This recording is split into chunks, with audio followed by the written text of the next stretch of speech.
الحمد لله الذي هدانا لهذا وما كنا لنهتدي لولا أن هدانا الله وأشهد أن لا إله إلا الله وحده لا شريك له وأشهد أن سيدنا ومولانا محمدًا عبده ورسوله صلى الله عليه وعلى آله وأصحابه وأزواجه وذرياته وأهل بيته وبارك وسلم تسليما كثيرا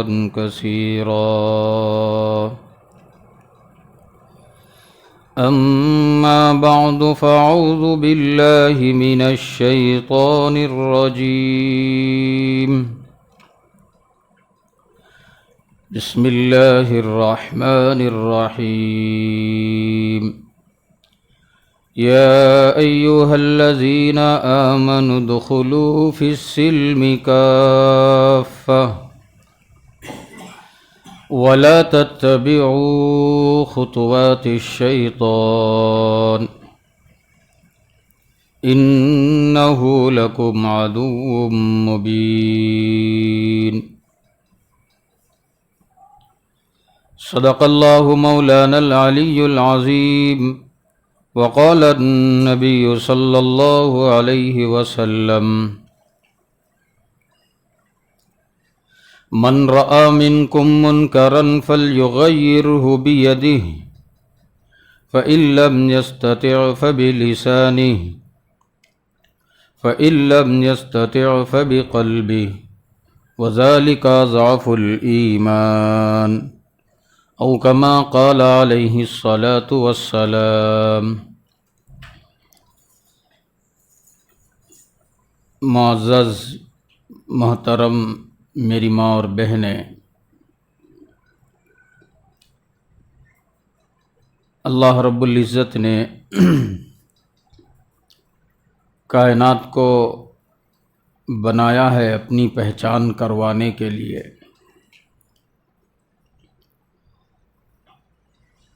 اور اللہ تعالیٰ نے انسان کو دنیا میں بھیجا خدا کی پہچان اور خدا کی معرفت انسان کو حاصل ہو جائے۔ اللہ رب العزت اپنی پہچان کرانے کے لیے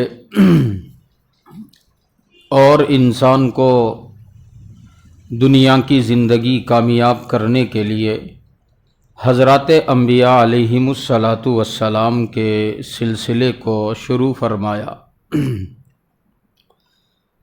یہ سلسلہ حضرت آدم علیہ الصلاۃ والسلام سے لے کر میرے اور آپ کے آقا امام الانبیاء والمرسلین حضرت محمد الرسول اللہ صلی اللہ علیہ وسلم تک یہ سلسلہ چلتا رہا۔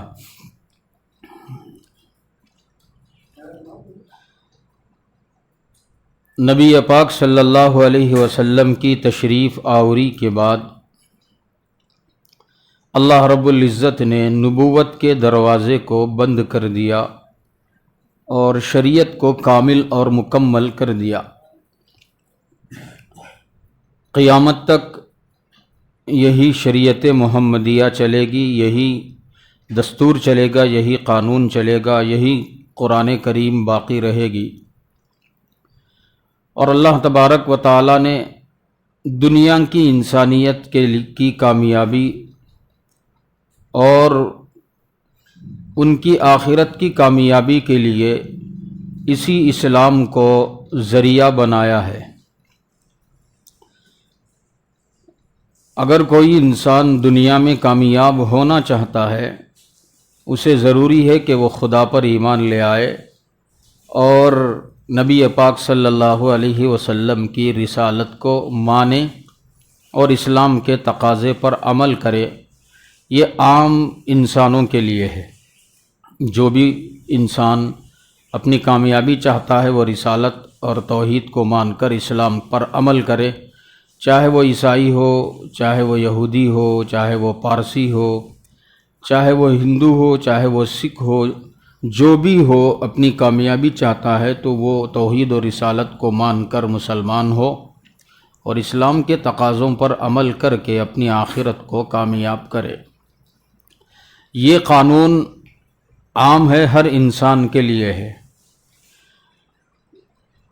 اور اللہ رب العزت نے دوسرا ایک قانون بنایا، جو پہلے سے ہی مسلمان ہیں، جو خاندانی مسلمان ہیں، ماں باپ ان کے مسلمان، دادا مسلمان، پورا پہلے ہی سے مسلمان چلے آ رہے ہیں، جیسے میں اور آپ دنیا بھر کے مسلمان، ان کی کامیابی کے لیے بھی اللہ نے اسی شریعت مطہرہ کو، جناب رسول اللہ صلی اللہ علیہ وسلم کے باتوں کو اور آپ کے طریقوں کو بنایا ہے۔ الغرض اللہ یہ کہتے ہیں کہ چاہے مسلمان ہو یا چاہے غیر مسلم، اس کی کامیابی اسلام پر عمل کرنے پر ہے، اسلام کو اپنانے میں ہے، اسلام کے طریقوں کو اپنانے میں ہے۔ اور اللہ تبارک و تعالیٰ نے جنہوں نے اسلام کو اپنایا، اسلام کے طریقوں کو، سنتوں کو اپنایا، اللہ نے انہیں کامیابی دنیا میں بھی دی اور آخرت میں بھی دی۔ لیکن دنیا جب جیسے جیسے ترقی کر رہی ہے، دنیا کے اندر ترقیاں ہو رہی ہیں، دنیا کی انسانوں کی سوچ بدل رہی ہے۔ جب انسانوں کی سوچ بدل رہی ہے تو مسلمانوں کی سوچ بھی بدل رہی ہے۔ انسان یہ سوچتا ہے کہ کامیابی اس پر ہے کہ ہم ایک کامیاب تاجر بنیں، کاروبار کرنے والے بنیں۔ پڑھا لکھا آدمی یہ سمجھتا ہے کہ مجھے ایک اچھی سے کمپنی میں نوکری اور جاب مل جائے، وہ میری کامیابی ہے۔ تو دنیا نے کامیابی کا جو معیار، جو طریقہ بنایا ہے وہ الگ ہے، اور اسلام اور اللہ نے جو کامیابی کا معیار بنایا ہے وہ الگ ہے۔ دنیا یہی چاہتی ہے، دنیا کی کامیابی یہی ہے کہ آدمی اچھی طریقے سے تجارت کرے، کاروبار کرے، پیسہ کمائے، اور آدمی کے پاس ہر طرح کی سہولت ہو، اس کا ایک اسٹیٹس ہو، ایک مقام ہو، اس کو انسان اپنی کامیابی سمجھتا ہے۔ دنیا بھی اسے کامیاب انسان کہتی ہے۔ ایک بڑا سا گھر ہے، بنگلہ ہے، کاریں ہیں، کامیاب تجارت ہے، کمپنیاں چل رہی ہیں، دنیا بھی اس انسان کو عزت کی نگاہ سے، دنیا بھی اس آدمی کو عظمت کی نگاہ سے دیکھتی ہے، سماج میں بھی اس کا ایک مقام ہوتا ہے، چونکہ دنیا سمجھتی ہے کہ یہ ایک کامیاب انسان ہے۔ حقیقت میں کامیابی وہ نہیں ہے، جسے دنیا نے کامیابی بنائی ہے وہ کامیابی نہیں ہے۔ اللہ اور اس کے رسول صلی اللہ علیہ وسلم نے کامیابی کا معیار، کامیابی کی باتیں الگ طریقے پر رکھی ہے، جسے چل کر ایک ایمان والا کامیاب ہو سکتا ہے۔ دنیا والے سمجھتے ہیں کہ اس طریقے پر ہو تو کامیابی ہے، ہاں دنیا والے سمجھے کوئی بات نہیں، لیکن مسلمان بھی اسی چیز کو سمجھنے لگے ہیں کہ کامیابی یہ ہے کہ دنیا میں ترقی کی جائے، جس کا اثر یہ ہے کہ مسلمان سماج میں، مسلمان سوسائٹیوں میں، مسلمانوں کے گھروں میں سوچ بدل گئی ہے کہ ہم جس طریقے پر دنیا والے جسے کامیابی کہتے ہیں اسے بھی ہم فالو کر کے، اس پر عمل کر کے کامیاب بنے۔ لیکن ایسا نہیں ہے کہ جو دنیا میں ترقی کرے وہ کامیاب نہیں ہے۔ اللہ اور اس کے رسول صلی اللہ علیہ وسلم نے کامیابی کا جو معیار بتایا ہے وہ جناب رسول اللہ صلی اللہ علیہ وسلم کے سنت اور آپ صلی اللہ علیہ وسلم کے طریقے، اللہ کے احکام کامیابی ہیں، اللہ کے حکموں پر عمل کرنا کامیابی ہے۔ جیسے آپ دیکھ لیں صحابہ اکرام، دنیاوی اعتبار سے صحابہ کے پاس کچھ نہیں تھا۔ آپ جانتے ہیں صحابہ کے واقعات کو، صحابہ کی کوئی بڑی بڑی کمپنیاں، فیکٹریاں نہیں تھیں، بنگلے نہیں تھے، صحابہ تو بس چھوٹی موٹی تجارتیں، کاروبار کرتے تھے، اور دنیاوی اعتبار سے جسے دنیا کامیابی سمجھتی ہے، صحابہ کے پاس ایسا کچھ نہیں تھا۔ لیکن قرآن اور اسلام اور رسول پاک صلی اللہ علیہ وسلم جس چیز کو کامیابی کہتے تھے، صحابہ کے پاس وہ سب چیزیں تھیں۔ صحابہ کے پاس نماز تھی، صحابہ کی زندگیوں میں قرآن تھا، صحابہ کی زندگیوں میں ذکر اللہ تھا، صحابہ کی زندگیوں میں سچ بولنا تھا، صحابیات کی زندگیوں میں پردہ تھا، صحابیات کی زندگیوں میں اللہ اور اس کے رسول صلی اللہ علیہ وسلم کے طریقوں پر عمل کرنا تھا۔ اس لیے دنیا نہیں تھی، دین تھا، دنیا نے انہیں کامیاب کہا۔ اسی لیے قرآن کریم کہتا ہے رضی اللہ عنہم ورضوا عنہ، صحابہ سے اللہ بھی راضی ہوا اور دنیا میں بھی کامیاب ہوئے، آخرت میں بھی کامیاب ہوئے۔ اللہ رب العزت نے صحابہ کی تعریف کرتے ہوئے قرآن کریم میں کہا رحماء بینہم تراہم رکعا سجدا یبتغون فضلا من اللہ ورضوانا سیماہم فی وجوہہم من اثر السجود۔ صحابہ کی زندگی کامیاب تھی دین کی وجہ سے، اور آج کامیابی کا معیار بدل چکا ہے، اور مسلمان بھی یہی سمجھتا ہے کہ ہم پیسہ کما لیں، دنیا کما لیں، دنیاوی تعلیم اچھے طریقے پر پڑھ لے، اپنی لڑکی کو اپنی بچی کو اونچی تعلیم دلا دیں، یہ کامیابی ہے۔ یہ کامیابی نہیں ہے، بلکہ ایک طریقہ ہے دنیا کے اندر زندگی گزارنے کا۔ تعلیم ہو یا پھر دنیا کی چیزیں ہوں، یہ رہن سہن کے لیے ہے۔ اللہ رب العزت یہ کہتے ہیں کہ بندہ عالم ہو، بندہ جاہل ہو، یا پڑھا لکھا ہو یا پڑھا لکھا ہوا نہ ہو، لڑکیاں پڑھی لکھی ہوں یا پڑھی لکھی ہوئی نہ ہوں، یہ ضروری نہیں ہے۔ اللہ یہ نہیں دیکھتے کہ پڑھا لکھا کون ہے، ان پڑھ کون ہے۔ اللہ تو صرف یہ دیکھتے ہیں کہ میرے بھیجے ہوئے دین پر کس نے کتنا عمل کیا۔ صحابہ اکرام رضوان اللہ علیہم اجمعین کی بیٹیاں دین پر اتنا عمل کرتی تھی، حدیث پاک کے اندر آتا ہے کہ اللہ رب العزت نے نبی پاک صلی اللہ علیہ وسلم کو ہجرت کا حکم دیا، مکہ مکرمہ سے مدینہ طیبہ کو اے نبی ہجرت فرمائے۔ اسلام کا ابتدائی دور تھا، اور مکے کی زندگی میں مسلمانوں کو بہت زیادہ تکلیف، بہت زیادہ پریشانیاں تھیں، اور خود اللہ کے نبی صلی اللہ علیہ وسلم کی یہ خواہش تھی کہ مکہ مکرمہ سے مدینہ طیبہ کی طرف ہم لوگوں کو ہجرت کا حکم مل جائے۔ ہجرت کا انتظار تھا، تو آخر وہ وقت آ گیا۔ اللہ رب العزت نے نبی سے فرمایا کہ آپ مکہ مکرمہ کو چھوڑ کر مدینہ طیبہ کی طرف ہجرت فرمائیں۔ اللہ کے نبی صلی اللہ علیہ وسلم نے سب سے پہلے حضرت ابو بکر صدیق رضی اللہ عنہ سے کہا کہ ابو بکر، ہم لوگوں کو سفر میں جانا ہے، مکہ مکرمہ سے مدینہ طیبہ کی طرف ہجرت کرنی ہے، اس لیے ہجرت کی تیاری کریں اور سامان سفر تیار کریں، راستے میں جن چیزوں کی ضرورت پڑتی ہے آپ سب تیار کریں، چونکہ ہم مکہ مکرمہ چھوڑ کر مدینہ طیبہ کی طرف جائیں گے تو ہمارے جانے کے بعد اہل مکہ کو، قریش مکہ کو، ابو جہل کو، ابو لہب کو یا امیہ ابن خلف کو، سرداران قریش کو جب پتہ چلے گا محمد صلی اللہ علیہ وسلم مکہ مکرمہ کو چھوڑ کر مدینہ طیبہ کی طرف ہجرت فرمائی ہے تو ہمارا پیچھا کریں گے، اس لحاظ سے آپ سفر کی تیاری کریں۔ حضرت ابو بکر صدیق رضی اللہ عنہ، حضرت ابو بکر کی بیوی اور حضرت ابو بکر کی بیٹیاں وہ مسلمان تو تھیں، لیکن حضرت ابو بکر کے والد محترم ابھی مسلمان نہیں ہوئے تھے، ابو قحافہ مسلمان نہیں تھے۔ حضرت ابو بکر نے جب نبی کی بات سنی، سیدھا گھر آئے، اپنی بیوی سے کہا اللہ کے رسول کا حکم ہے کہ اللہ رب العزت نے مکہ مکرمہ سے مدینہ طیبہ کی طرف ہجرت کا حکم دیا ہے۔ اللہ کے نبی نے فرمایا ہے کہ سفر کی تیاری کرو۔ اب یہ پتہ نہیں کہ مجھے بھی ساتھ جانا ہے یا نہیں، معلوم تو ایسے ہوتا ہے کہ مجھے بھی نبی کے ساتھ جانا ہے، اس لیے 2 آدمیوں کے سامان کی سفر کی تیاری کریں۔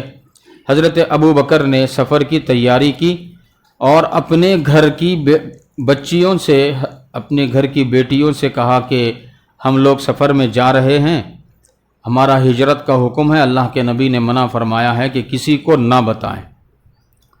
صرف اس وقت جتنے مسلمان تھے مکہ مکرمہ میں کسی کو پتہ نہیں تھا کہ اللہ کے نبی صلی اللہ علیہ وسلم آج رات مکہ مکرمہ سے مدینہ طیبہ کی طرف ہجرت کرنے والے ہیں۔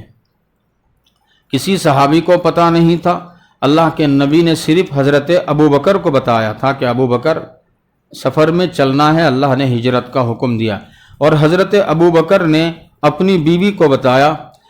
جب حضرت ابو بکر کی اور حضرت ابو بکر کی بیوی کی بات ہو رہی تھی تو سامنے حضرت ابو بکر کی چھوٹی بیٹی حضرت اسماء بھی وہیں تھی۔ حضرت اسماء نے سن لیا تو حضرت ابو بکر نے کہا کہ بیٹا یہ بات کسی کو نہ بتانا، اللہ نے ہمارے نبی کو ہجرت کا حکم دیا ہے۔ اور حضرت ابو بکر نے ذمہ داری تقسیم کر دی، بیوی سے کہا کہ آپ سامان تیار کرو، اور بیٹی سے یہ کہا کہ ہم لوگ رات میں نکلیں گے، اور جب صبح ہوگی تو ہم مکہ مکرمہ سے کچھ ہی دور گئے ہوں گے، ایک پہاڑ میں ہم ایک دن کے لیے چھپ جائیں گے یا پھر 2 دن کے لیے چھپ جائیں گے، جتنا اللہ کے نبی کا حکم ہوگا۔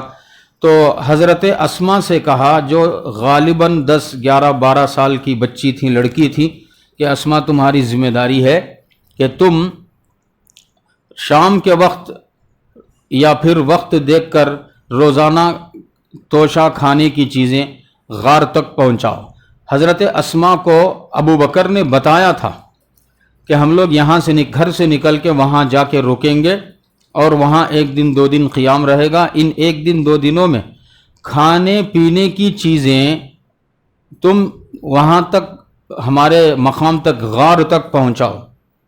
روایتوں کے اندر آیا کہ حضرت اسماء کے دل میں نبی پاک صلی اللہ علیہ وسلم کی اور اسلام کی اتنی محبت تھی کہ جتنے دن نبی علیہ السلام نے مکہ مکرمہ سے نکل کر غار میں چھپے رہے اللہ کے حکم سے، آپ بھی جانتے ہیں غار کا واقعہ کہ اللہ کے نبی مکہ مکرمہ سے رات میں نکلے، چلتے گئے صبح تک پہنچے غار تک، اور غار میں جا کر اللہ کے نبی نے پناہ لی، اور اللہ رب العزت نے نبی پاک صلی اللہ علیہ وسلم کو وہاں مشرکین سے حفاظت فرمائی۔ کتابوں کے اندر، سیرت کی کتابوں میں، احادیث میں آتا ہے کہ اللہ کے نبی وہاں پہنچے، صبح ہوئی تو پورے مکے کے اندر کوہرام مچ گیا، لوگ اہل عرب اور اہل مکہ مشرکین مکہ پریشان ہو گئے، ہر طرف اپنے آدمیوں کو دوڑایا کہ جا کر دیکھیں کہ ابو بکر اور محمد صلی اللہ علیہ وسلم کس طرف گئے ہیں، اور جس کو بھی نظر آئے وہ پکڑ کر لائے۔ الغرض صحابہ کی زندگیوں میں، ان کی عورتوں میں اتنا دین تھا، وہ دین پر اتنا مر مٹتی تھی، نبی پاک صلی اللہ علیہ وسلم کی باتوں پر اور آپ کے طریقوں پر اتنا مر مٹتی تھی کہ کتابوں کے واقعات سے پتہ چلتا ہے کہ ان کی زندگیوں میں دین ہی اصل تھا۔ اب چونکہ آج ہماری ماں بہنیں چونکہ تھوڑا تعلیم یافتہ ہو گئی ہیں، ہماری ماں بہنیں تھوڑا تعلیم یافتہ ہو گئی ہیں، پڑھی لکھی بن گئی ہیں، انگریزی انہیں کچھ آتی ہے، سائنس وہ کچھ جان لیتی ہے، اس لیے آج کی پڑھی لکھی لڑکیوں کو اسلام کے احکام، آج کی پڑھی لکھی لڑکیوں کو اسلام کے طریقے بڑا عجیب لگتے ہیں۔ بہت سے انجینئر لڑکیاں ہیں، بہت سے ڈاکٹر لڑکیاں ہیں، مسلمان لڑکی ہے MBBS پڑھ لیا، ڈاکٹر بن گئی، اب وہ اسلام پر فالو کرنا نہیں چاہتی، وہ آزاد خیالی چاہتی ہے۔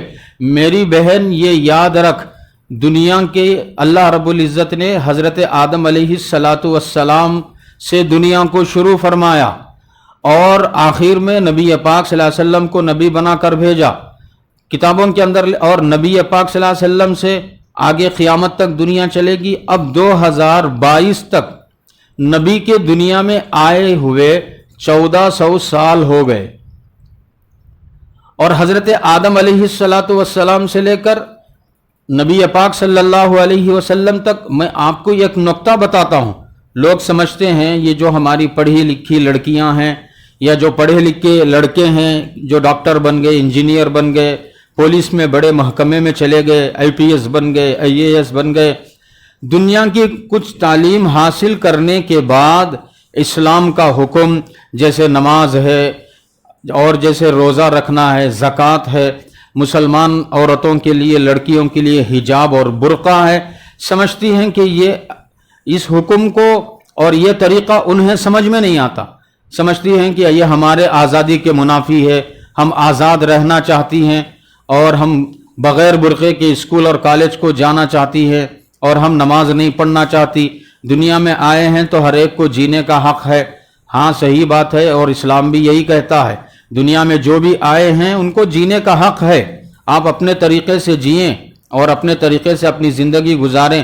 لیکن اسلام کہتا ہے کہ کچھ باتیں ایسی ہیں جن کو اسلام نے سکھایا کہ گھر میں رہیں تو آپ اپنے طریقے سے رہیں، جب گھر سے باہر نکلیں تو جو باہر کا ماحول ہے اس کے حساب سے اسلام نے کہا کہ برقع پہن کر جائیں اور بے پردہ نہ پھریں، اور گھر میں رہنا ہے، اور اسلام نے عورتوں سے کہا کہ زیب و زینت کی چیزیں اختیار کریں، آپ بیوٹیشن میک اپ آپ کر سکتی ہیں، اسلام منع نہیں کیا، لیکن ایسی چیزیں استعمال کرنا جیسے نیل پالش کا استعمال اور ہونٹوں کے لیے وہ لالی کا استعمال کرنا یا ناخنوں کے لیے جو رنگ آتا ہے اس طرح کا استعمال کرنا اسلام نے منع فرمایا۔ اسلام نے یہ کہا کہ یہ کوئی خوبصورتی نہیں ہے، ان چیزوں میں ان جو چیز ملی ہوئی ہے اس کی وجہ سے آپ کا وضو نہیں ہوگا، جب وضو نہیں ہوگا تو نماز نہیں ہوگی۔ بعض ڈاکٹروں نے تو یہاں تک کہا کہ نیل پالش کے اندر اور ہونٹوں پہ جو لگائی جاتی ہے سرخ لالی جسے کہتے ہیں اس کے اندر حرام چیزیں ملی ہوئی ہوتی ہیں، اس لیے اسلام نے کہا کہ ان چیزوں کا استعمال مت کرو۔ نیل پالش آپ لگائیں گی وہ آپ کا وضو نہیں ہوگا، روزانہ 5 وقت آپ کو نماز پڑھنی ہے اور آپ نے وہ چیز لگائی تو آپ کی نماز، نیل پالش کی محبت میں آپ نماز چھوڑ دیتے ہیں اور لپ اسٹک کی محبت میں آپ نماز چھوڑ دیتے ہیں۔ اسلام نے کہا کہ ایسی چیزیں یوز ہی مت کرو جس سے تم کو اللہ اور اس کے رسول سے دور کر دے۔ بقیہ آپ اچھے کپڑے پہنیں، آپ بن سور کے رہیں، اسلام منع نہیں کرتا عورتوں کو، اسلام بن سورنے سے منع نہیں کرتا، بیوٹیشن کرنے سے منع نہیں کرتا، بے حیائی کی بیوٹیشن کرنے سے منع کرتا ہے کہ آپ کم کپڑے پہنیں، آپ اسے فیشن سمجھیں، آپ بیوٹیشن سمجھیں، اسلام منع کرتا ہے۔ اور اسلام بغیر پردے کے، بغیر سر پہ اوڑھنی اور دوپٹہ ڈالے کہ آپ باہر نہ جائیں، اسلام منع کرتا ہے۔ اسلام نے عورتوں کو جہاں جہاں جن جن چیزوں سے منع کیا ہے اس میں ایک حکمت ہے۔ مثال کے طور پر میں آپ کو ایک بتاؤں، کتابوں کے اندر لکھا ہے علامہ جلال الدین سیوطی رحمۃ اللہ علیہ نے کہ اسلام نے عورتوں کو کہا کہ آپ اپنے سر پر دوپٹہ اوڑھنی ہمیشہ ڈال کے رکھیں، بال کھلے نہ چھوڑیں۔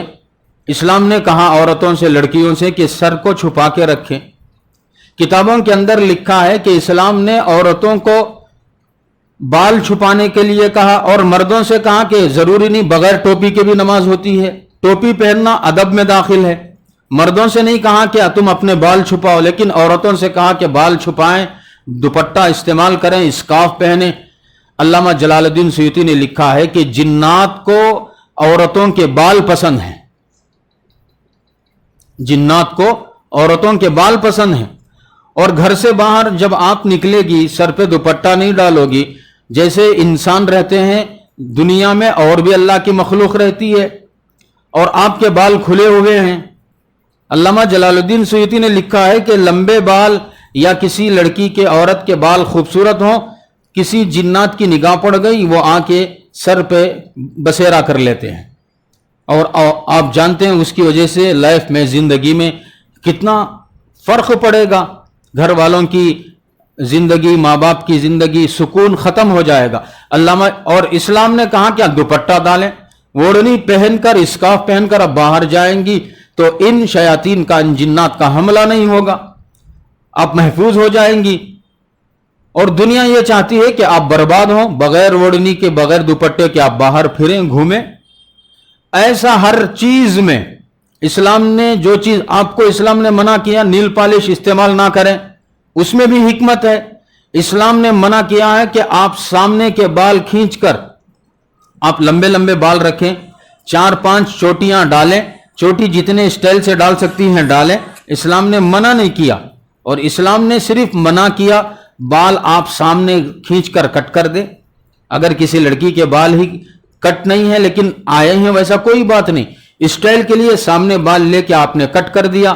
اسلام نے منع فرمایا کہ اس طرح سے بال کٹ مت کرو. بقیہ آپ چوٹی جتنے طریقے سے اسٹائل سے ڈالنا سکتی ہو ڈالیں.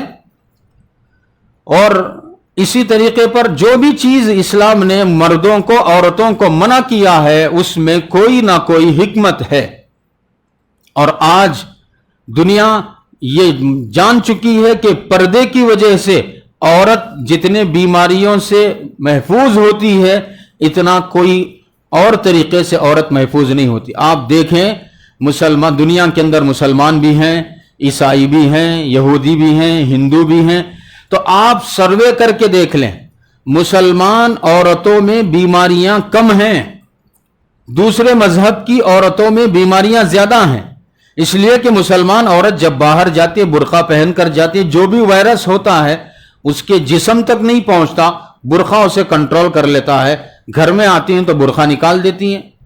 یا آپ کسی اسپتال کا سروے کر لیں، اسپتال کو چلے جائیں، اسپتال میں عورتوں کا سروے کر لیں، مسلمان عورتیں بیمار کم ملیں گی، غیر مسلموں کی عورتیں زیادہ ملیں گی. ایسا ہر چیز میں اسلام کی حکمت ہے. لیکن دنیا ترقی کر کے ہم سمجھتے ہیں کہ یہ ہمارا اسلام، ہماری نماز، ہمارا روزہ ہمیں ترقی کرنے سے مانے ہے. میں یہ کہتا ہوں کہ دنیا ترقی کی ہے قرآن کے آنے کے بعد. یہی میں کہہ رہا تھا، حضرت آدم علیہ السلام سے لے کر جناب رسول اللہ صلی اللہ علیہ وسلم تک 7,000 سال کا عرصہ گزرا. 7,000 سال تقریباً یا اس سے بھی زیادہ، بعض علماء کہتے ہیں 10,000 سال کا عرصہ گزرا. جتنا بھی ہو، آدم سے لے کر حضرت محمد الرسول اللہ قرآن کے نازل ہونے تک 7,000 سال یا 10,000 سال دنیا کی عمر گزری، لیکن دنیا نے کوئی ترقی نہیں کی. قرآن کے نازل ہونے سے پہلے، اسلام کے آنے سے پہلے ہوائی جہاز نہیں تھی، اسلام کے آنے سے پہلے تعلیم کا نظام نہیں تھا، کوئی یونیورسٹی نہیں تھی، اسلام کے آنے سے پہلے کوئی کالج اور اسکول نہیں تھے، کوئی مدرسہ نہیں تھا، کوئی کاریگری نہیں تھی. لوگ بالکل سادے انداز سے ہاتھوں سے گھر بناتے، اس میں جا کے رہ جاتے، پہاڑوں کے گویوں میں جا کے اپنی زندگی بسر کرتے. قرآن نازل ہوا، ان 1400 سالوں میں دنیا نے قرآن کے نازل ہونے کے بعد دنیا نے جو ترقی کی، اس سے پہلے 7,000 سال میں دنیا نے ایسی ترقی نہیں کی. اس لیے کہ دنیا کی ترقی کا جو راز ہے وہ قرآن کریم ہے. پڑھنے پڑھانے کا جو سسٹم بتایا ہے وہ اسلام نے بتایا ہے. سب سے پہلا مدرسہ سمجھیں، یونیورسٹی سمجھیں، کالج سمجھیں، وہ جناب رسول اللہ صلی اللہ علیہ وسلم نے مسجد نبوی میں صحابہ اکرام کو ایک چبوترے پر، جسے اصحاب صفہ کہتے تھے، چبوترے پر مدرسہ شروع کیا، یونیورسٹی شروع کی، کالج شروع کی. اسی سے یہ نظام چلا. آپ دیکھ لیں ہندوستان کے اندر جو مسلمانوں نے 800 سال حکومت کی، اور مسلمانوں نے جو ایجوکیشن کا جو سسٹم بنایا، اسی سسٹم کو برٹش نے لے جا کر وہ تمام کتابیں، وہ تمام سلیبس، نصاب جو مسلمان اپنے اسکولوں مدرسوں میں پڑھاتے تھے، اس کو لے جا کے انگریزی میں ٹرانسلیٹ کر کے پھر اس نے دنیا کو بتایا.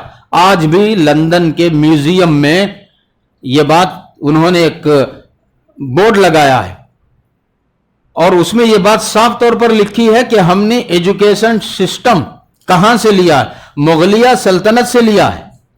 مغلیہ سلطنت، آپ ہندوستان کے اندر جب مغلیہ سلطنت تھی، اسکول اور کالج، بڑے بڑے مدرسے مسلمانوں نے بنائے تھے، ایجوکیشن کا ایک سسٹم تھا.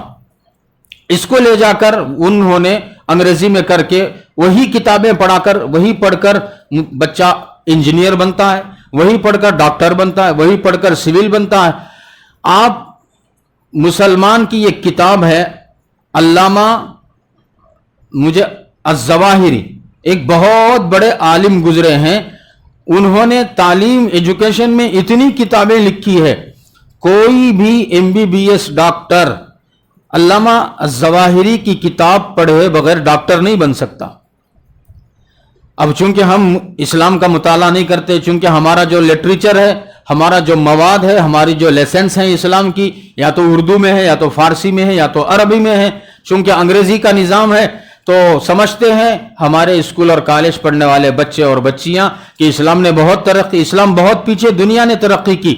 آپ اٹھا کر دیکھیں، کسی عالم سے پوچھ کر دیکھیں، علامہ ظواہری نے آپریشن کرنے کے لیے آپریشن تھیٹر میں جتنے چیزوں کی ضرورت تھی آج سے 400 سال پہلے اپنی کتاب میں لکھا ہے، اور دنیا کے جتنے بھی آپریشن تھیٹر ہیں اس میں اتنی ہی چیزیں استعمال کی جاتی ہیں، اور طریقہ وہی ہے جو ایک مسلمان نے اپنی کتاب میں لکھی ہے۔ کتابوں کے اندر لکھا ہے کہ انجینئر کے لیے، سول انجینئر ہو یا جو بھی ہو، بچہ جب تک مسلمانوں نے، علماء نے، بڑے بڑے عالموں نے جو کتابیں عربی میں لکھی تھی ان کا ٹرانسلیٹ ہوا انگریزی میں، انہی کتابوں کو پڑھاتے ہیں۔ انجینئر میں بچہ اب ڈاکٹر بنتے ہیں، انجینئر بنتا ہے۔ نزول قرآن کے بعد، قرآن کو دنیا میں اتارنے کے بعد دنیا نے ترقی کی، اس لیے کہ پڑھنے پڑھانے کا جو سسٹم ہے وہ اسلام نے سکھایا ہے۔ آپ دیکھیں حضرت جبرائیل علیہ السلام جناب رسول اللہ صلی اللہ علیہ وسلم پر سب سے پہلے جو وحی لے کر آئے، وہ غار میں کہا تھا کہ اقرا، اے محمد صلی اللہ علیہ وسلم پڑھیے، بسم ربک الذی خلق۔ پڑھنے اور پڑھانے کا جو طریقہ سسٹم ہے وہ اسلام نے سکھایا، اور اسلام سے لے کر انگریزی میں ٹرانسلیٹ ہو کر کچھ باتیں اپنی طرف سے بڑھا کر دنیا نے انگریزی ایک سلیبس بنا دیا، یونیورسٹی کالج بن گئے، تو مسلمانوں نے اپنے مذہب کو، اپنے طریقے کو بھول گئے۔ قرآن کے نازل ہونے کے بعد ہی دنیا نے ترقی کی، یہ مت بھولیں۔ اسی لیے آج کالج پڑھنے والی لڑکی ہو، لڑکا ہو، اس کے اندر 2-3 چیزیں ہونی چاہیے۔ قرآن سے لگاؤ ہونی چاہیے۔ قرآن جب پڑھو گے، قرآن کو سمجھو گے، تو آپ کو سمجھ میں آئے گا کہ اللہ نے سائنس اسی میں رکھی ہے، اللہ نے سوشل اسی میں رکھا ہے، اللہ نے میڈیکل اور ہیلتھ اسی میں رکھا ہے، ہر چیز اس میں ہے۔ بہت سی ایسی بیماریاں آج سے 20 سال پہلے اس کا علاج نہیں تھا انگریزی میڈیسن میں، لیکن اردو کی کتابوں میں علامہ دمیری رحمت اللہ علیہ کی کتاب ہے حیات الحیوان، اس کتاب کے اندر علامہ دمیری آج سے 800 سال پہلے اس کتاب کو لکھ کر چلے گئے۔ اس کتاب کے اندر انسان کی جو اسکن وائٹ ہو جاتی ہے، جسے ہم کھوڑ کہتے ہیں، برس کی بیماری، آج سے آپ دیکھ لیں میڈیکل میں آج سے 5-10 سال پہلے اس کا علاج نہیں تھا۔ علامہ دمیری رحمت اللہ علیہ نے 800 سال پہلے اس کا علاج، اس کا ٹریٹمنٹ، اس کا فارمولا لکھا ہے۔ اگر کسی کو سفیدی جسم، اسکن کھوڑ ہو جائے، برس ہو جائے، کھوڑ کی بیماری ہو جائے، جسم وائٹ ہو جائے، تو وہ یہ استعمال کرے، اس کی بیماری ختم ہو جائے گی۔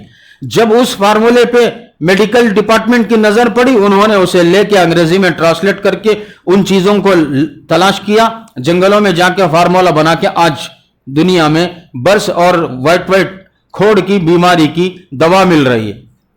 ایسا ہر چیز، ہر بیماری کی دوا اللہ نے اسلام میں اتاری ہے۔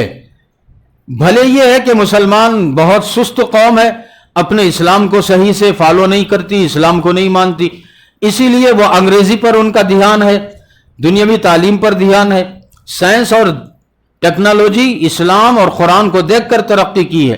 اس لیے کالج اور اسکول پڑھنے والی جو لڑکیاں ہیں وہ اپنی زندگی میں دین کو داخل کریں۔ آپ اسکول پڑھیں، کالج پڑھیں، ڈاکٹر بنیں، انجینئر بنیں، بڑے سے بڑے آئی اے ایس بنے، آئی پی ایس بنے، الحمدللہ اچھی بات ہے، لیکن اسلام کو کم نگاہ سے دیکھنا۔ آپ اپنی ڈیوٹی میں ہیں، بغیر اسکارف کے بیٹھی ہوئی ہیں، آپ اسکول میں کالج میں ہیں، اسکارف کے بغیر بیٹھی ہوئی ہیں، یہ چیزیں غلط ہیں۔ اسلام کہتا ہے کہ آپ کریں لیکن اسلام کا لحاظ کریں۔ آپ اپنی ڈیوٹی میں بیٹھیں، آپ ڈاکٹر ہیں لیکن اسکارف پہن کے بیٹھیں۔ آپ اپنے آفس میں کام کر رہی ہیں، بینک میں کام کر رہی ہیں، آفس میں اسکارف پہن کے بیٹھیں، پردے کے ساتھ بیٹھیں، اسلام منع نہیں کرتا۔ اس لیے آج ضرورت ہے، آج دنیا کے حالات، اسلام کے دشمن کیا چاہتے ہیں مجھ سے زیادہ آپ جانتے ہیں۔ اسکول اور کالج کا ماحول کیا ہے، کیسی کیسی تنظیمیں مسلمان لڑکیوں کے پیچھے کام کر رہی ہیں، آپ جانتے ہیں۔ اس لیے ضرورت ہے کہ اسکول اور کالج پڑھنے والی لڑکیاں دین اور نبی پاک صلی اللہ علیہ وسلم کی محبت کو دل میں بٹھائیں۔ حضرت اسما کا جو واقعہ میں کہہ رہا تھا، اللہ کے نبی نے، حضرت ابو بکر نے کہا کہ بیٹا جب ہم غار میں جائیں گے تو آپ کی ذمہ داری ہے کہ کھانے کا توشہ برابر وقت پہ پہنچائیں۔ اللہ کے نبی صبح ہوئی، رات میں اللہ کے نبی ہجرت فرما گئے اور صبح میں غار میں جا کے آپ نے پناہ لی، اللہ کا حکم تھا۔ شام میں توشہ لے کر حضرت اسما 10-12 سال کی بچی ہے، اللہ کے نبی اور حضرت ابو بکر کو توشہ دینے کے لیے گئی۔ میں یہ بتانا چاہتا ہوں کہ صحابہ کی بچیوں میں، ان کی لڑکیوں میں دین کا جذبہ کیسے تھا۔ وہ جان دے سکتی تھی لیکن نبی کے طریقے کو، اسلام کے راز کو بول نہیں سکتی تھی۔ آج ہماری مسلمان بہنیں، اسکول اور کالج پڑھنے والی بہنیں خود اعتراض کرتی ہیں برقع پہننا ضروری تھوڑی ہے، نماز وقت ملا گا تو نماز پڑھیں گے، تو نہیں تو کوئی بات نہیں۔ غلط ہے۔ آپ دنیا میں ترقی کریں لیکن دین کو سینے سے لگائیں۔ کتابوں کے اندر لکھا ہے کہ حضرت اسما توشہ لے کر گئی، اللہ کے نبی صلی اللہ علیہ وسلم کو غار میں توشہ دیا، اور توشہ دے کر جب واپس آ رہی تھی، اللہ کے حضرت ابو بکر نے کہا کہ بیٹا تھوڑا احتیاط سے جانا، کہیں مشرکین کی نگاہ نہ پڑ جائے، کہیں ابو جہل ابو لہب دیکھ نہ لیں اور ایڈریس اور پتہ پوچھنے کی وجہ سے تم پر سختی نہ کریں۔ حضرت اسما غار سے وہاں سے توشہ دے کر نکلی، اور جب آ رہی تھیں تو راستے میں ابو جہل مل گیا اور کہا کہ اسما کہاں جا کے آ رہی ہو؟ حضرت اسما نے کہا کہ بس ایسے ہی باہر گئی ہوئی تھی، میں گھر جا رہی ہوں۔ اب چونکہ صبح سے تلاش کر رہے تھے رسول پاک صلی اللہ علیہ وسلم کو اور حضرت ابو بکر کو، مکے کے آس پاس پہاڑوں میں سب جگہ تلاش کر دیا، اور اللہ نے نبی کی حفاظت فرمائی۔ غار کے منہ کو اللہ نے مکڑی کے جالے سے، مکڑی نے جالا ڈال دیا اور کبوتر اس میں آ کر بیٹھنے لگی۔ اندر اللہ کے نبی حضرت ابو بکر تھے۔ سب جگہ تلاش کیا لیکن نہیں ملے تو مشرکین مکہ پریشان تھے۔ شام ہوئی تو ابو جہل پھرتا گھومتا نگاہ پڑی حضرت اسما پر، اور حضرت اسما توشہ دے کر آ رہی تھی۔ حضرت اسما کو معلوم تھا کہ ابو بکر اور محمد صلی اللہ علیہ وسلم کہاں ہیں۔ حضرت اسما سے ابو بکر نے پوچھا کہ اسما بتا، تجھے معلوم ہوگا، چونکہ تیرا باپ بھی نبی کے ساتھ محمد صلی اللہ علیہ وسلم کے ساتھ گیا ہے، تجھے معلوم ہوگا کہ بتا، نہیں بتائے گی تو تجھ پر بہت سختی کروں گا۔ حضرت اسما چھوٹی بچی تھی، 10-12 سال کی، نہیں بتایا تو ابو جہل کو غصہ آیا، ایک کھینچ کے زور سے کنپٹی پہ مارا۔ حضرت اسما بچی تھی، نیچے گر گئی، اور نیچے گرنے کی وجہ سے زمین پیشانی پر لگی اور پیشانی سے خون آنے لگا۔ حضرت اسما اٹھی، روتی ہوئی گھر کو چلی گئی۔ حضرت ابو بکر کی بیوی نے ماجرا پوچھا اور حضرت اسما کے سر پر پٹی باندھی۔ دوسرا دن ہوا، حضرت اسما توشہ لے کر، ایسا نہیں کہ ڈر گئی دشمن سے اور ڈر کے بتا دیا، نہیں، اتنا ایمان مضبوط تھا صحابہ کے بچوں میں اور بچیوں میں۔ حضرت اسما نے کہا اپنی امی سے، اب آج کا دن بھی دوسرا دن ہے، میرے سر پہ مار لگی ہے، پٹی بندھی ہوئی ہے، کافروں کا ڈر ہے، پھر بھی امی جان میں توشہ لے کر میرے نبی کے پاس جا کر دے کر ہی آؤں گی، چاہے جان ہی چلی جائے۔ حضرت اسما دوسرے دن توشہ لے کر گئی اور غار میں داخل ہوئی تو اللہ کے نبی نے دیکھا چھوٹی بچی ہے 10-12 سال کی، پیشانی پر مار لگا ہے اور پٹی بندھی ہوئی ہے۔ اللہ کے نبی نے پوچھا کہ اسما کیا ہوا، پٹی کیوں بندھی ہے؟ آپ سوچیں کہ امام الانبیاء والمرسلین نبی حضرت اسما سے پوچھیں، بچی سے پوچھیں کہ اسما کیا ہوا۔ اللہ کے نبی نے جب پوچھا تو حضرت اسما بچی تھی، رو پڑی۔ بچوں کی عادت ہوتی ہے کہ جب زیادہ ان کو تکلیف ہوتی ہے تو رو دیتے ہیں۔ حضرت اسما روئی تو اللہ کے نبی کی آنکھوں سے بھی آنسو آ گئے، اللہ کے نبی بھی رونے لگے، اور اللہ کے نبی نے رویا تو حضرت ابو بکر نے رویا۔ جب حضرت ابو بکر اللہ کے نبی روئے تو آسمان کے فرشتے رونے لگے۔ تو حضرت اسما کو اللہ کے نبی نے سینے سے لگایا، تسلی دی کہ بیٹا اللہ تجھے دنیا میں اور آخرت میں اس کا بہترین بدلہ دے گا۔ جب حضرت اسما، کتابوں کے اندر لکھا ہے کہ اتنا رویا کہ حضرت اسما کی ہچکی بن گئی۔ ابو جہل کہاں وہ مشرکین مکے کے کافروں کا سردار، اور کہاں مسلمانوں کی چھوٹی بچی، اس کا ایمان دیکھیں، اتنے بڑے سردار اور ابو جہل کے سامنے اس نے نبی کے راز کو نہیں کھولا۔ تو حضرت اسما کو اللہ کے نبی نے تسلی دی، اور اللہ کے نبی نے اسی جگہ دعا کی اللہ سے، اے اللہ میں ابو بکر سے راضی ہوں، تو بھی اس سے راضی ہو جا۔ اسی لیے کتابوں کے اندر لکھا ہے کہ ابو بکر کا جو مقام مسلمانوں کے اندر ہے وہ مقام کسی اور صحابی کا نہیں ہے، کسی اور مسلمان کا نہیں ہے۔ تو بتانے کا مقصد یہ ہے صحابہ کی بچیوں میں اتنا مضبوط دین تھا اور اتنا نبی کی محبت تھی، مشرکین مکہ کے بڑے سردار کے سامنے نبی کا ایڈریس نہیں بتایا، مار کھائی، خون نکلا، نبی کا ایڈریس نہیں بتایا۔ آج بھی ہماری مسلمان بچیوں کے اندر ایمان ایسے ہونی چاہیے کہ کچھ چیزوں کو دیکھ کر عشق میں لو میں مبتلا ہو کر اسلام کو آپ چھوڑ رہے ہیں، عشق میں مبتلا ہو کر آپ اپنے ماں باپ کی نافرمانی کر رہے ہیں، آپ بے پردہ گھوم رہے ہیں، اور لڑکوں کے ساتھ مسلمان لڑکیاں کالجوں سے جانے کے بجائے پارکوں میں گھوم رہی ہے۔ وہ صحابہ کے بچیاں کہاں تھیں اور اس زمانے کی مسلمان بچیاں کہاں ہیں؟ جبکہ صحابہ کے بچیوں کو کپڑے صحیح نہیں تھے پہننے کے لیے، کھانا صحیح نہیں تھا کھانے کے لیے، پھر بھی ایمان اتنا مضبوط تھا، ایمان اتنا مضبوط تھا کہ ان کے ایمان پر، ان کے عمل پر آسمان کے فرشتے ان کے لیے دعا کرتے، ان کے نیک عمل پر رویا کرتے تھے۔ آج ضرورت ہے کہ مسلمان لڑکیاں اسکول اور کالج دنیاوی تعلیم کے ساتھ اپنے ایمان کی ایسی فکر کرے، چونکہ عورت کی دینداری اسلام کے نزدیک مطلوب ہے۔ اللہ کے نبی نے فرمایا ایسی گھر کی عورت جب دیندار بنتی ہے، گھر میں بہن جب دیندار ہو، بیوی دیندار ہو اور بیٹی دیندار ہو، گھر کا ماحول کچھ الگ رہتا ہے۔ اس لیے آج ضرورت ہے اسکول اور کالج پڑھنے والی لڑکیاں اپنے دین کا، اپنے حجاب کا، اپنے پردے کا خیال کریں، اپنی نماز کا خیال کریں۔ میں تو کہتا ہوں ہر اس لڑکی سے یا ہر اس لڑکے سے جو اسکول اور کالج پڑھتی ہیں، اپنی 24 آور زندگی میں کچھ چیزیں روٹین کر لیں۔ مثال کے طور پر 8-9 بجے اسکول اور کالج کو جانا ہے، صبح میں فجر کی نماز کو اٹھیں، اگر تہجد کے لیے اٹھ جائیں تو بہت اچھی بات ہے، فجر کی اذان سے 5-10 منٹ پہلے اٹھیں، وضو کریں، 2 رکعت 4 رکعت تہجد کی نماز پڑھیں، اس کے بعد اذان ہوگی، اذان کے بعد فجر کی نماز پڑھ لیں، سورہ یاسین پڑھیں۔ فجر کی نماز کے بعد ہر کالج اور اسکول پڑھنے والی لڑکی فجر کی نماز پڑھیں اور اس کے بعد سورہ یاسین پڑھیں، اس لیے کہ یاسین کے بارے میں آتا ہے سورہ یاسین جو مسلمان بندہ پڑھتا ہے یا مسلمان بندہ یا بندی پڑھتی ہے، اللہ دوسرے دن 24 گھنٹے اس یاسین پڑھنے والے کی حفاظت کرتے ہیں۔ اب چونکہ 8-9 بجے آپ کو اسکول جانا ہے، اسکول میں لڑکے بھی آتے ہیں، اسکول میں ہر قسم کی چیزیں ہوتی ہیں، اس لیے اس کی حفاظت کی نیت سے ہر لڑکی اور ہر لڑکا فجر کی نماز کے بعد یاسین پڑھیں اور یاسین پڑھ کے اٹھا دیں، اس کے بعد جو اپنی مصروفیت ہے اسکول کی تیاری کریں۔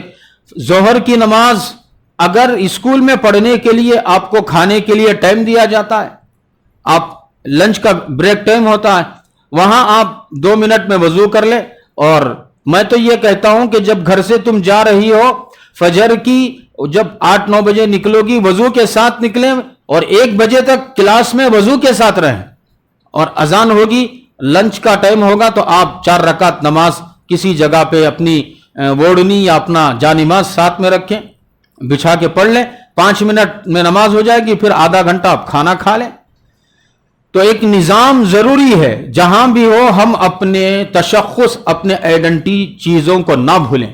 شام میں آئیں، شام میں آنے کے بعد تھوڑا ریسٹ لیں، عصر کی اذان ہوگی عصر کی نماز پڑھ لیں، عصر کے بعد تسبیحات کر لیں، صبح شام کی جو تسبیحات ہے وہ کر لیں، اور عصر کے بعد تھوڑا موبائل وغیرہ میں اپنا موڈ فریش کر لیں، یا گھر کے سامنے گراؤنڈ صحن ہو تو کچھ آپ کھیل لیں، ورزش کر لیں، کچھ ایکسرسائز کر لیں۔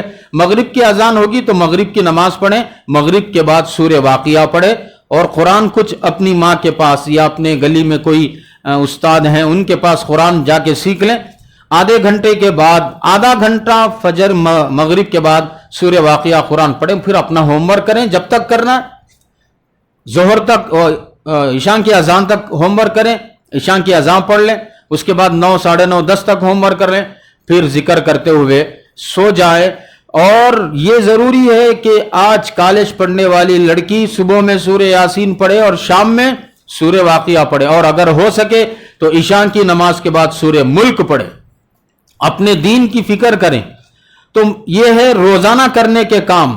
اور ہفتے میں ویکلی جمعہ کے دن سورہ کہف پڑھیں, جمعہ کی رات میں سورہ حامیم سجدہ پڑھیں, سورہ دخان پڑھیں. یہ ویکلی کرنے کا کام ہے. ہر ہفتے جمعہ کے دن سورہ کہف پڑھیں.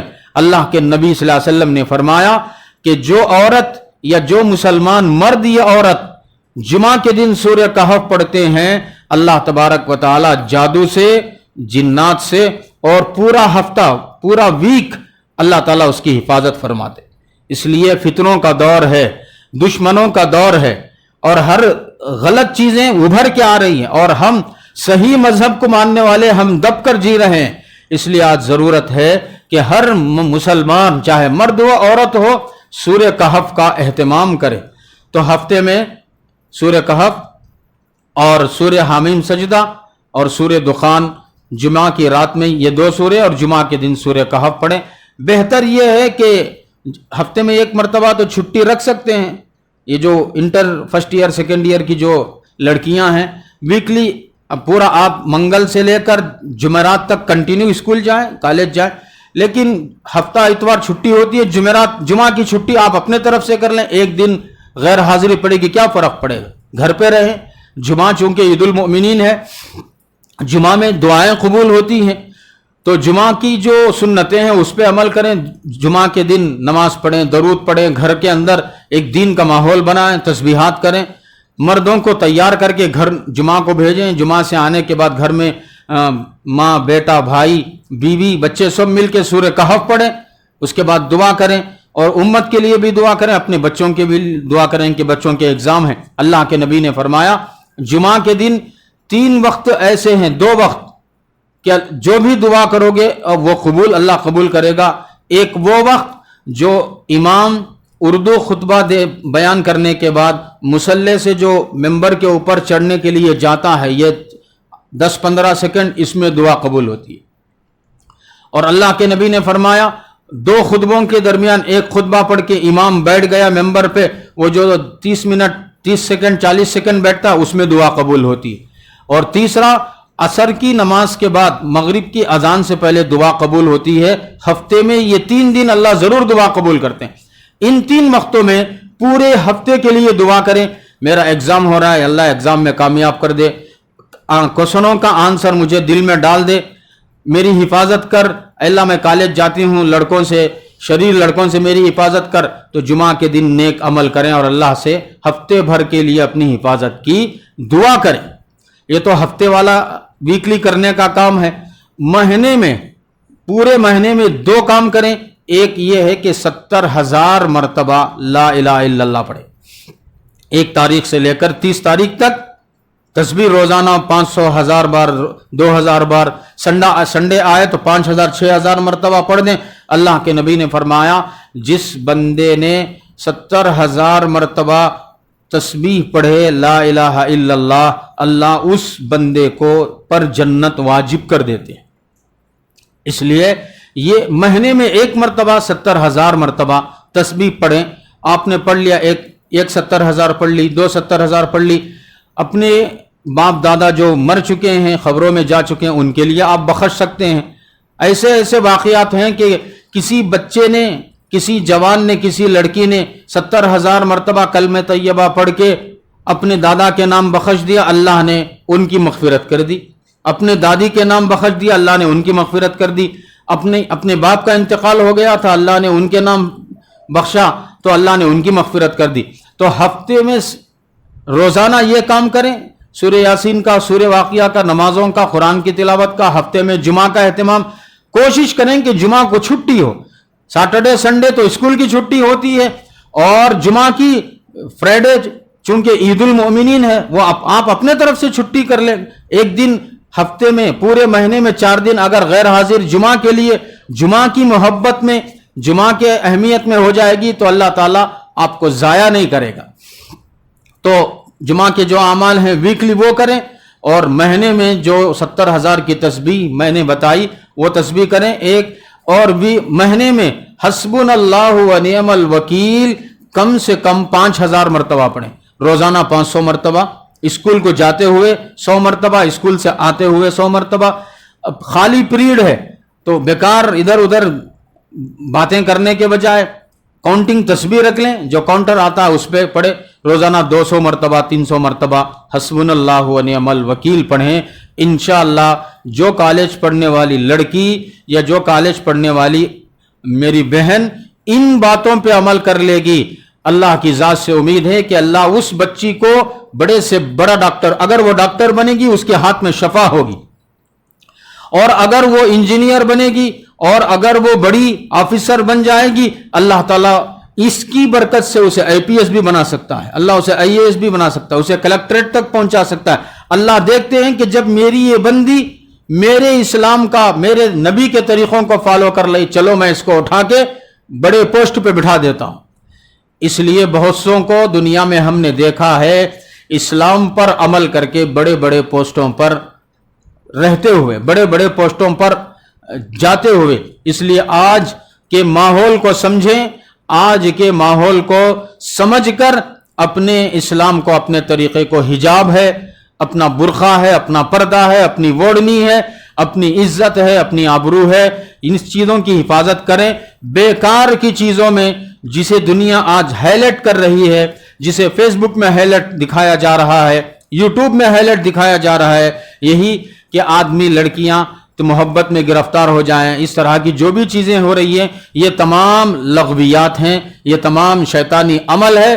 ان سے مسلمان لڑکیوں کا، مسلمانوں کا کوئی تعلق نہیں ہے. مسلمان لڑکیوں کو ان چیزوں سے دور ہونا چاہیے. چونکہ ہمارے شہر اننت پور کے اندر ہماری جو علماء کی جو تنظیم ہے، جماعت العلماء اننت پور، علماء کی، ائمہ کی، مدرسے والوں کی، یہ بہت ہماری فکر ہے کہ ہماری مسلمان بچیوں کے اندر دین کیسے آئے، ان کو دین کیسے سمجھائیں. اسی لیے ہم نے یہ اس محلے میں، کیا نام ہے مسجد کا، مدینۃ العلوم للبنات کی یہ جو مسجد ہے، یہ جو لڑکیوں کا مدرسہ ہے، ہم نے یہ سوچا کہ چلو بسم اللہ یہیں سے کرتے ہیں.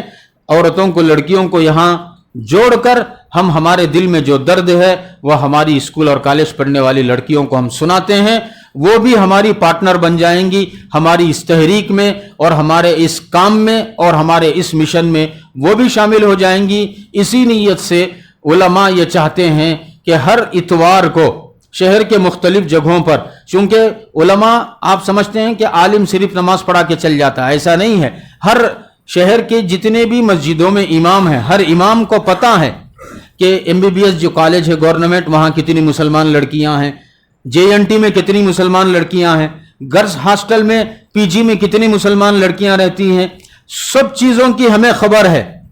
اور سنڈے کو ان مسلمان لڑکیوں کا مشغلہ کیا ہے، یہ اپنے غیر مسلم دوستوں کے ساتھ مل کے اپنے ایمان کو برباد کر رہی ہیں.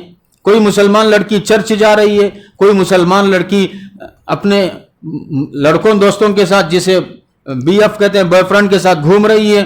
یہ ہمارا طریقہ نہیں ہے. دنیا چاہتی ہے کہ لڑکی برباد ہو، اسلام چاہتا ہے کہ لڑکی ہیرا بنے. اسی لیے صحابہ کی زندگیوں میں یا نبی کے دنیا سے پردہ کرنے کے بعد صلاح الدین ایوبی جس نے بیت المقدس کو فتح کیا، اس میں بہت بڑا کردار مسلمان لڑکیوں کا تھا، جنہوں نے فوج کو ایسا دین پر ابھارا کہ 1.5 لاکھ یا پھر 7 لاکھ عیسائیوں کے ساتھ 50,000 مسلمانوں کا لشکر ایوبی کی نے لڑ کر جیت کے بیت المقدس کو فتح کیا. ہم بھی یہ چاہتے ہیں کہ ہماری مسلمان لڑکیاں ہر ماحول میں جائیں، لیکن اپنا تشخص، اپنا جو مذہب ہے، اپنا طریقہ ہے، اسے نہ چھوڑے. تمہارے ساتھ اگر کوئی اور لڑکی، بیوٹیشن، ماڈلنگ قسم کی لڑکی، بے پردہ لڑکی تمہاری دوست ہے، آپ دوستی کریں، لیکن دوستی کا اثر یہ ہو کہ تمہارا اثر اس پر پڑے، وہ بھی پردے کے اندر آئے. ایسا نہیں کہ دھیرے دھیرے تمہارا برقع بھی اتر گیا، تمہارے اندر بھی ماڈرنیت آ گئی، یہ نہیں. آپ ضرورت ہے میں اور آپ، مرد اور عورتیں مل کر آج موجودہ دور میں، آنے والے دور میں اللہ کے نبی کے دین کی، اسلام کی، قرآن کی حفاظت کریں. اس لیے ہماری یہ کوشش ہے کہ مسلمان لڑکیاں جو اننت پور کے کالجوں میں پی جی میں رہتی ہیں ان کے دین کی فکر شہر کے علماء نے لیا ہے۔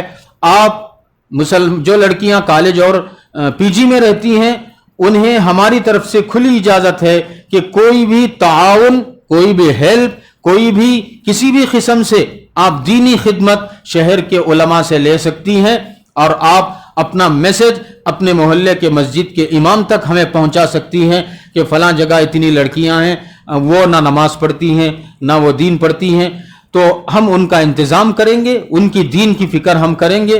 ابھی بقرعید کے موقع پر جہاں میں جمعہ پڑھانے جاتا ہوں میسور کے قریب، وہاں سوڈان کی لڑکیاں MBBS کالج میں پڑھتی ہیں۔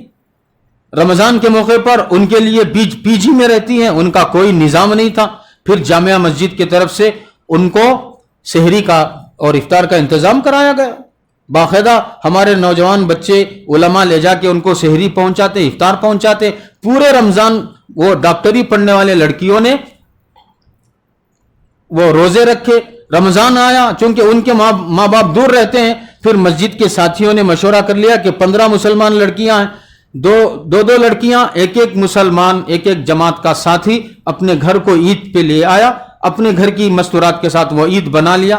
اس طرح ہم علماء اور ہمارے شہر کے جو تبلیغی احباب ہیں ہر طریقے سے اننت پور کے اسکول اور کالجوں میں پی جی میں جو مسلمان لڑکیاں باہر سے آ کر پڑھ رہی ہیں، ہر طرح سے ہم مدد دینے اور ہر طرح سے تعاون کرنے، ہر طرح سے ہیلپ کرنے تیار ہیں۔ آپ کی ذمہ داری ہے کہ آپ ہر طرح سے ہمارے سے کام لے سکتے ہیں۔ بس میں انہی چند باتوں پر اپنی بات ختم کرتا ہوں۔ جو باتیں میں نے آپ کو بتائی ہیں روزانہ کرنے کی، ویکلی کرنے کی، ماہانہ کرنے کی، منتھلی کرنے کی، اس پر عمل کریں۔ اور بھی 2-3 قصے تھے، وقت کافی ہو چکا۔ اللہ ہم سب کو اسلام پر عمل کرنے کی توفیق عطا فرمائے، اور جتنی مسلمان لڑکیاں اسکولوں اور کالجوں میں پڑھتی ہیں اللہ ان کے پڑھنے کو قبول فرمائے، ان کی دین کی ایمان کی حفاظت فرمائے۔ جو مسلمان لڑکی اسلام کو دور سے دیکھتی ہے اور پھر غلط چیزوں میں پڑھ کر، غلط عادتوں میں پڑھ کر اسلام سے دور ہے، اللہ تعالیٰ اس میری بہن کو بھی ہدایت سے نواز کر اسلام کے قریب لے آئے۔ اللہ ان لڑکیوں کی، ان بچیوں کی حفاظت فرمائے، اور اللہ تعالیٰ جتنی لڑکیاں پڑھی لکھی ہیں اللہ ان تمام لڑکیوں کو نوکریاں، روزگار دلا دے۔ جو غیر شادی شدہ ہیں اللہ ان کے بہترین اللہ جوڑے بنا دے۔ آمین۔ وآخر دعوانا ان الحمد للہ رب العالمین۔